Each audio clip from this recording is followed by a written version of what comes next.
Hey guys, Professor Bill, Comic Book University, and Teenage Mutant Ninja Turtles, Casey Jones, issue number one.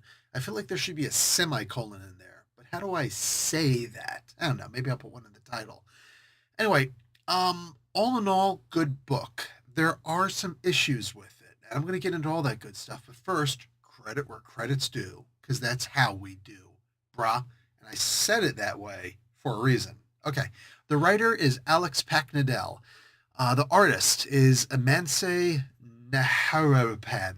And Luis Antonio Delgado does the colors and letters by Darren Robinson. Um, Teenage Mutant Ninja Turtles were created by Kevin Eastman and Peter Laird. Good book, and I apologize for ruining the artist's name. I tried that 3 times, and I said I'm not spending the night doing this. It's just not happening. So, um, basically, this was a pretty fun comic book. It's kind of hard to deny how fun the comic book was. There's some kind of a hunting brigade, right? There's some hunters. It looks like a father son kind of thing, something along those lines. And they're hunting mutants. This one looks like a troglodyte of some sort. It's got a muzzle on. So, uh, the greatest hunt? Darn it, I can't remember the name of the book with the Cossacks and all that stuff. Darn it, game, the deadliest game. There we go. Jeez. Anyway, a lot of good books out there, my peeps. A whole lot of good books. I highly recommend every single book you could possibly get your hands on. Too many of us not reading anymore, and that's a shame. Anyway, if you're reading this comic book, I think you're going to like it because the chances of you reading this comic book will probably indicate that you've been reading previous books. Now, I personally have no idea what's going on in this comic book. Apparently, Casey Jones was hurt. He's got a lot of stitches. He's opening them up. Uh, April is living with him, even though she's not here now. She's crashing on the couch. So apparently, it's a platonic relationship, which is a shame because I think most of us had a crush on April O'Neil back when the cartoon was on. I'm just saying, not saying anything, just saying. She was drawn for us to have a crush on her.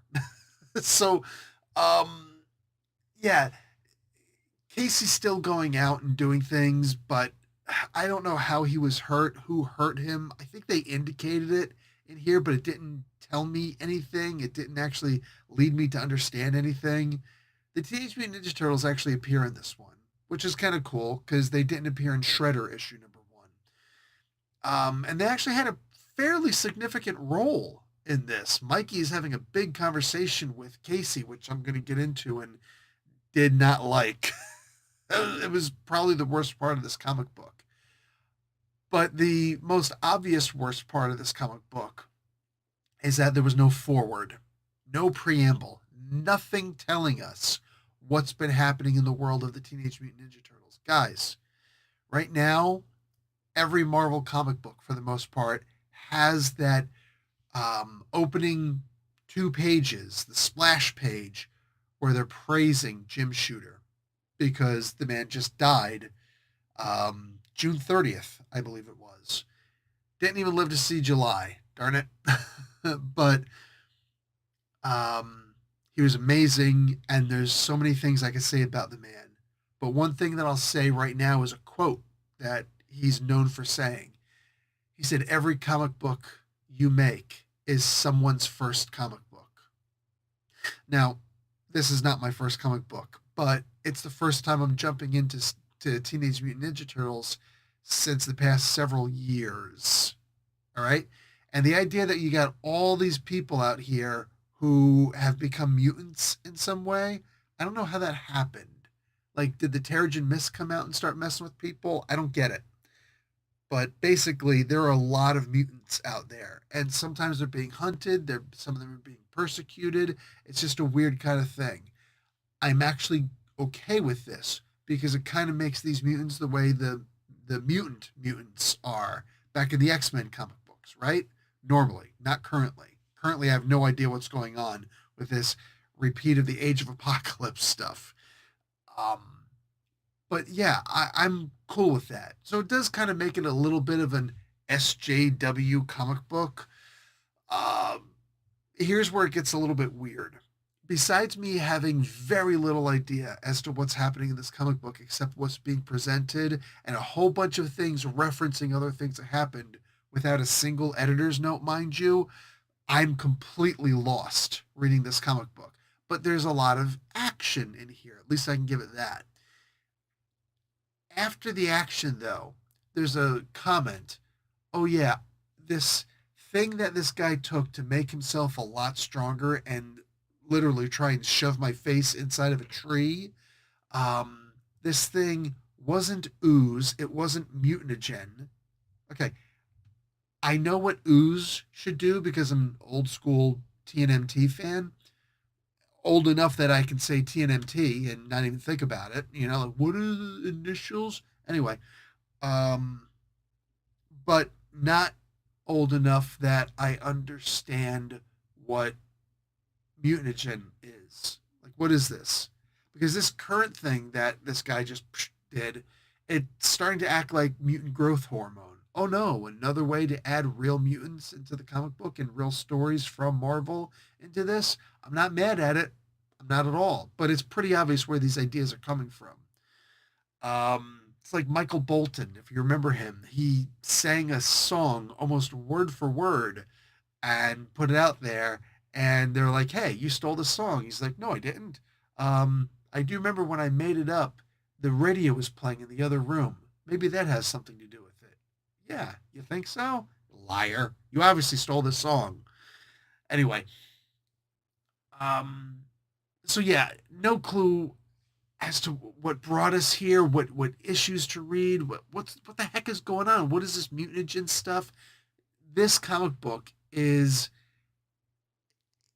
let's just say it's good, but it could be so much better if they understood this could be somebody's first comic book in TNMT world for a really long time. Just something to consider. That's all. Very friendly. Here's where I'm a little bit confused. Raphael is having a conversation with Casey Jones. Awesome. I love that Alex knows these guys have an actual relationship with each other. There was a beating, there was a beat down, right? And then they became really close, tight knit friends. Better than anybody else who I've seen take a whooping before. These guys become like blood brothers. And I love that. And it's shown in here. They send Raph to have a conversation with Casey because, yeah, he's supposed to be home healing, not out fighting from the, I guess, imaginary wound that he'd received. Anyway, the way they're talking is so contrived. It's like ghetto script. It's like look, loves me some Alex Packnadell, right? He's written some great independent comics before. I don't remember everything the guy's done, but he's done some really good stuff. The Atlantis one, wow, really amazing.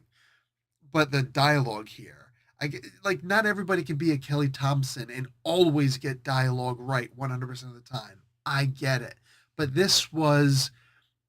It wasn't even like that scene on Airplane with the "Don't worry, I speak jive." No, no, no. That was at least funny. This is comical. The way Raph and Casey Jones are talking to each other, especially Raph. Come on, man. I'm sitting here looking at this stuff and I'm like, I'm embarrassed to see this as a conversation. Like it feels like something straight out of a um like Boys in the Hood, you know, or something out of the 80s, right? It's like it's like, "Hey man, I'm not feeling it." And then the other guy goes and says something effective, "Hey yo, homie, why you frontin'?" In fact, that's something that's said in here. They actually say frontin'.